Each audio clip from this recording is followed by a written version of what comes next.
Assalamualaikum warahmatullahi wabarakatuh. Jadi sebagian besar koleksi benda-benda museum di barat ini dikumpulkan oleh para musafir atau para petualang dari berbagai penjuru dunia yang mereka datangi. Jadi musafir-musafir itu ya, misalnya kalau di Indonesia musafirnya adalah para utusan VOC atau pedagang-pedagang VOC yang datang ke Indonesia, kemudian mereka juga mengumpulkan koleksi benda-benda itu. Nah, sehingga nanti koleksi benda itu akan dibawa pulang ke negerinya, itu di negeri Belanda. Dan barang-barang itu, benda-benda itu bisa dijual kembali atau menjadi komoditas ya, penjualan benda-benda antik yang ditawarkan kepada para bangsawan, para hartawan. Nah, sehingga kemudian barang-barang antik itu tersimpan di dalam koleksi ya rumah-rumah penggemar antiquarianisme ini. Nah, kemudian koleksi museum etnologi ini memang tumbuh ya seiring dengan perkembangan ilmu itu di barat. Jadi pada dasarnya etnologi ini merupakan perkembangan dari etnografi. Nah, etnografi ini merupakan hasil pengamatan, hasil penelitian yang kemudian secara berangsur-angsur membentuk ilmu baru yaitu etnologi. Jadi etnologi merupakan perkembangan dari etnografi ya. Nah, ini benda-bendanya dicari dan selalu dikejar oleh para musafir atau petualang yang datang ke suatu tempat tertentu.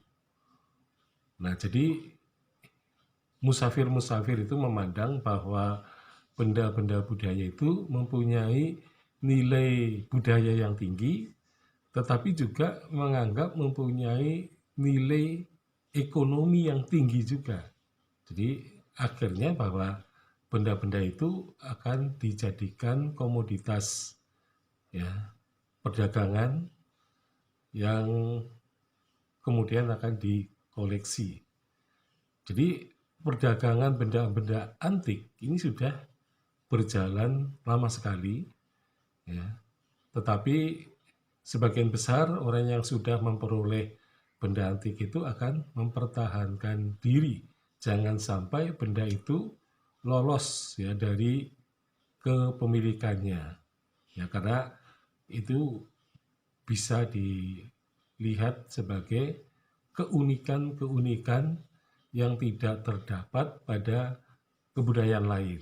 Jadi yang sebagian besar mereka sangat menghargai keunikan-keunikan ya, karena keunikan itu menjadi ciri atau ciri khas yang tidak ditemukan pada masyarakat atau suku bangsa lainnya. Nah, oleh karena itu akan sangat kuat ya mereka untuk mempertahankan benda-benda itu agar tidak terjatuh pada kepemilikan orang lain. Jadi pada intinya para musafir petualang VOC ini akan membawa hasil-hasil budaya ke negerinya, kemudian ditawarkan kepada para bangsawan dan juga para hartawan yang menggemari benda-benda antik gitu. Nah, di barat itu mengalami apa yang disebut dengan revolusi liberal. Jadi di situ memotivasi terutama demokratisasi seni dan ilmu. Ya, jadi ini merupakan langkah lanjutan dari Renaissance, di mana sebelum Renaissance masyarakat Barat adalah masyarakat yang hidup dalam kegelapan, dan kemudian rupa-rupanya Renaissance itu telah membuka cakrawala baru, bahwa ilmu-ilmu yang merupakan produk dari demokratisasi itu terbangun karena ada nilai demokrasi gitu ya, dari masyarakat yang terdapat pada Yunani kuno dan Romawi kuno. Jadi Yunani dan Romawi kuno telah mewariskan nilai-nilai demokrasi terhadap bangsa Barat, sehingga mereka kemudian melakukan juga demokratisasi di bidang seni dan ilmu. Dan di situ museum dipakai sebagai media.